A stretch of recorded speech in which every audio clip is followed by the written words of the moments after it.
بیت الخلاء سے نکلتے وقت کون سی دعا پڑھنی چاہیے؟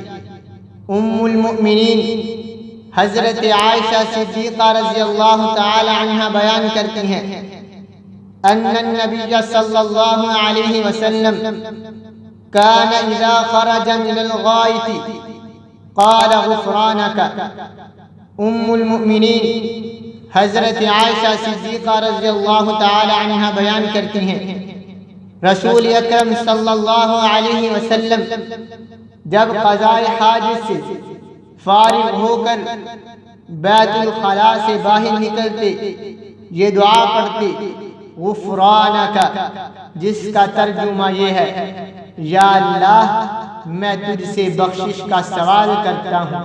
لہذا ہمیں بھی چاہیے جب ہم قضائے حاجت سے فارغ ہو کر بیت الخلاء سے باہر نکلیں تو یہ دعا پڑھیں غفرانک، لیکن یہ بات یاد رکھیں جب بیت الخلاء سے باہر نکلیں پہلے اپنا دایاں قدم باہر رکھیں۔